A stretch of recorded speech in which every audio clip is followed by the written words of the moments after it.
lisnata, a unutra kao pamuk. Tako je lepa, ukusna, a ovi listići su kao sunđerčići.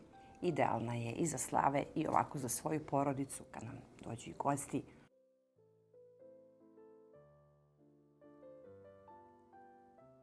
Ovdje imam 8 grama suvog kvasca ili oko 30 grama svežeg i dodat ću 250 ml mlake vode. Jednu kašičicu šećera i malo brašna da kvasac proradi. U nadošli kvasac dodat ću 50 ml ulja i 2 jaja.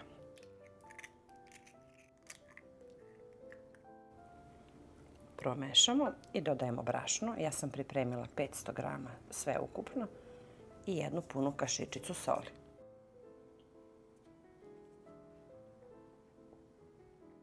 Dodat ću i 100 ml mlakog mlijeka i ostatak brašna.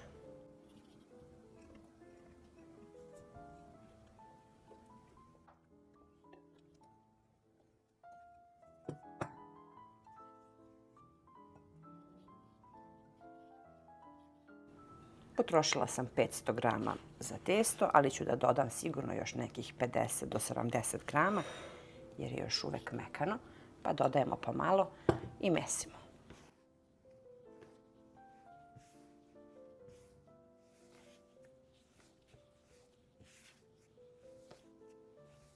Evo testo kako je mekano i treba da nam bude tako. Stavit ću u vanglicu samo na 15 minuta da malo odmori, a onda ćemo da radimo dalje. Sad je potrebno da testo podelimo na 12 malih loptica. Što više loptica, to je bolje.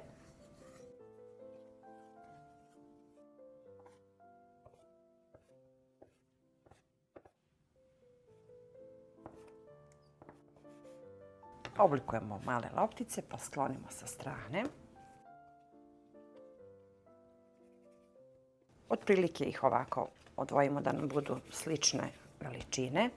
Pokriću ih folijom i čekam samo 2-3 minuta kako bi se lakše testo razvlačilo.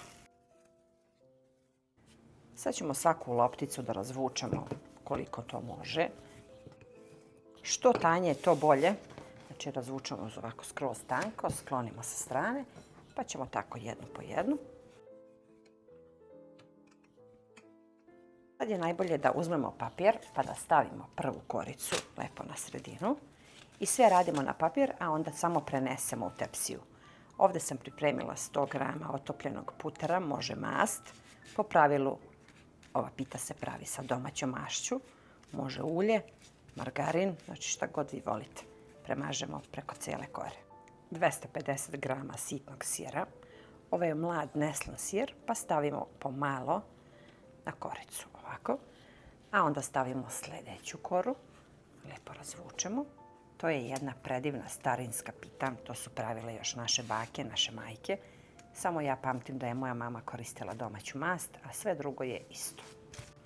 Lijepo razvučemo i uvek spajamo ovako krajeve.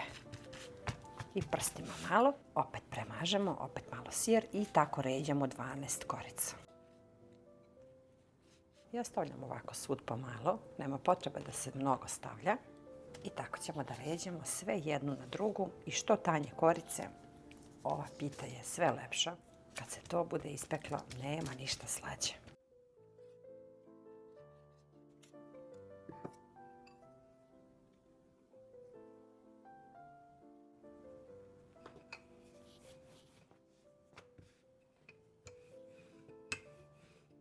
Evo i posljednja korica je gotova.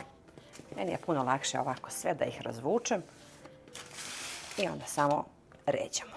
Malo razvučemo dodatno koricu.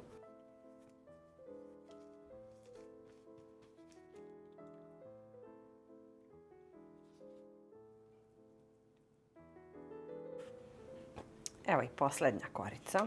Sad ćemo rukom lepo da je spustimo dole kako bi se i ove ivice korice spojile. Znači uvijek pritiskate ovako na dole i ova pita treba da nam bude dole skroz, ne sme da bude debela, nego tanka. Zato koristite veliku tepsiju, ja koristim od 33 cm. Sad kad sam je spustila skroz dole, sad je potrebno da je isečemo. Možete sa nož ili ovako ako imate ovo oštro kao ja, pa na sitne kockice. Bolje je ako imate ovako ovaj oštar nož, pa površinski, znači ne idemo skroz do dna. Evo ovako.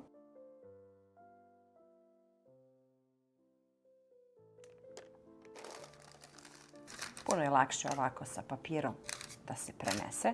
Sad ću da je pokrijem krpom i čekam 15-20 minuta da naraste, pa ćemo da je premažemo. Ovdje imam 2-3 kašike običnog jogurta. Premažemo, posipamo susamom i pečemo na 200 stepeni oko 30 minuta.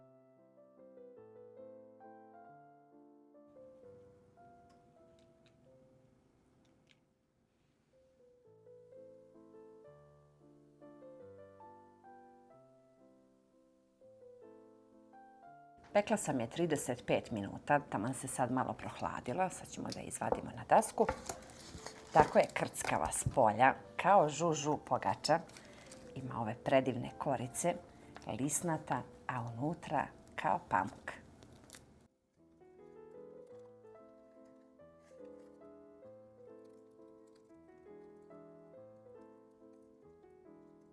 Sva je slojevita, kao što vidite, listići tanki, s polja hrskava, a unutra lisnata, punjena sirom, jedna predivna pita starinska ili pogača, kako god želite da je zovete.